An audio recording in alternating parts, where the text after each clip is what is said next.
Alright, here with Lucy the Snowcat. I'm going to try to make this as quick as possible, show you what's happening, what I have done, and what I continue to work on with old Lucy here. So here is the engine. It's got a new battery this year. Just replaced all of the gaskets on the valve covers. This right here converts and protects your energy from your upgraded alternator to your batteries while you drive. So charges both of the in-house and the engine compartment. So you can see she's in good shape. No more leaks. Looking good. Exterior. So I'll be going through and checking for any old caulking. You can see this is the butyl tape. I'll be trimming that and then recaulking everything and resealing. Something that happens with the camper every 6 months to 2 years depending on conditions. Interior, I went with the turf. I knew I was going to be getting in and out of the camper a lot in snowy conditions, which is what she's been doing for me the last few years. You can see there, 86,783. Let's give her a start. Starts right up. Purrs like a kid. Idle still a bit high. I had the idle set high because I was in the mountains. So I'll trim that down a little bit. Then I'll take you inside. We'll start off here. This is your angled fridge freezer combo. So, well, combo is the wrong word. You can set it for either a freezer or a fridge. Works great. Runs off of 120 or the in-house batteries, which is what I run it off of. It is actually hardwired in with an inline fuse. I then have my Mr. Heater Big Buddy, California version, so a little bit more strict on the emissions. And just always make sure that that's vented, but I've never had to put this thing on high. It heats this thing in minutes and is awesome. Then I'll move to up top. This is a full-size bed here. You could extend this actually out about another 8 to 10 inches here.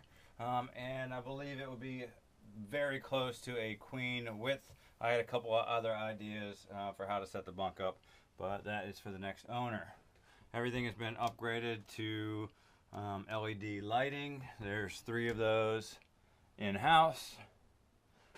You've got the upgraded fan, which has 5 different settings, 3 for pulling out, and then actually reverse, which pulls air in.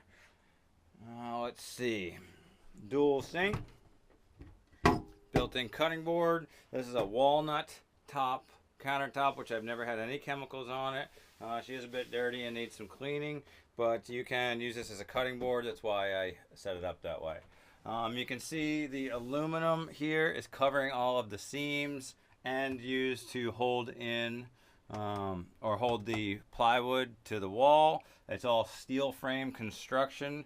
Everything has been pulled out and gutted all the way to the frame, and all of the batt insulation has been taken out.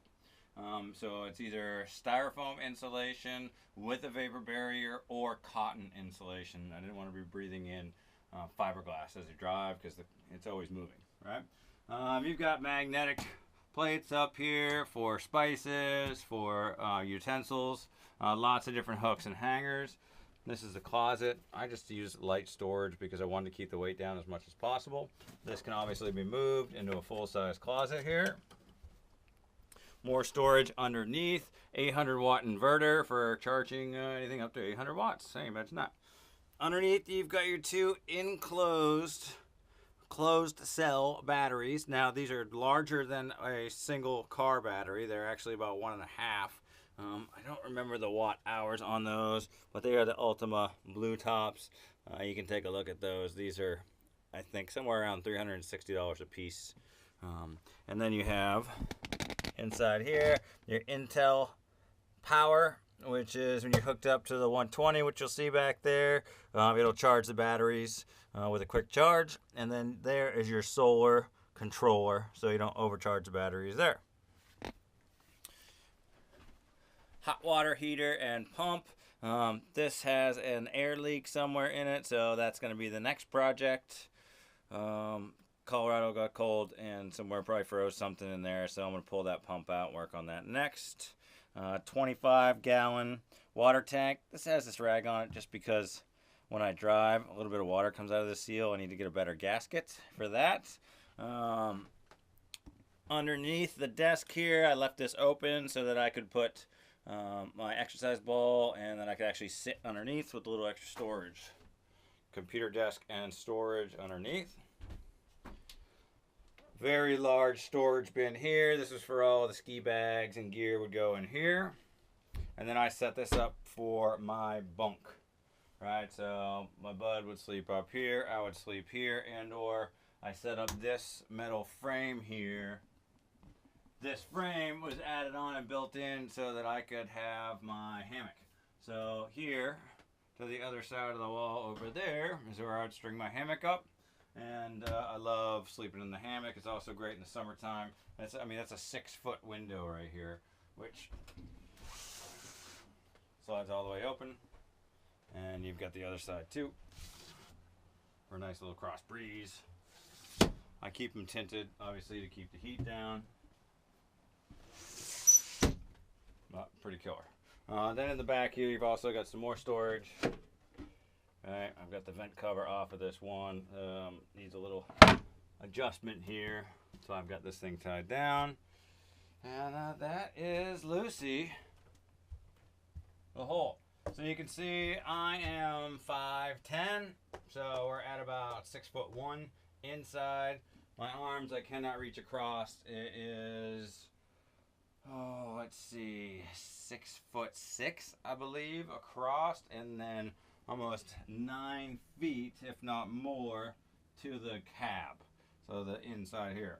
The bunk was all put together with screws, so this is very easily taken out and moved to create a lot more space. You can actually even shorten this a bit if you wanted to. There's a ton you can do with this space in here. Somebody did ask me about a bathroom. There is no bathroom, but this is where the bathroom was. I took it out, but it can go back in. You can still go through the floor there and set up drain into the well, which is gray water right now, and I'll show you that.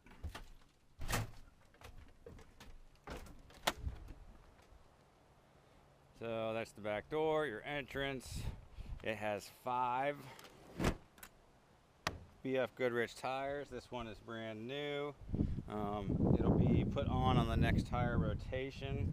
If you can see here, these are still 75% tread on these things. They are commercial grade, really good tires. I don't see, you can't really see underneath there. I'll give you a quick little walk around. 1977 Dodge Tioga II. These have all been caulked and resealed. Like I said, I'm going to go over this again and just look for any stretching of any caulk that's been put in there. So that's Lucy. She's ready to roll, ready for the next owner. I'll tell you one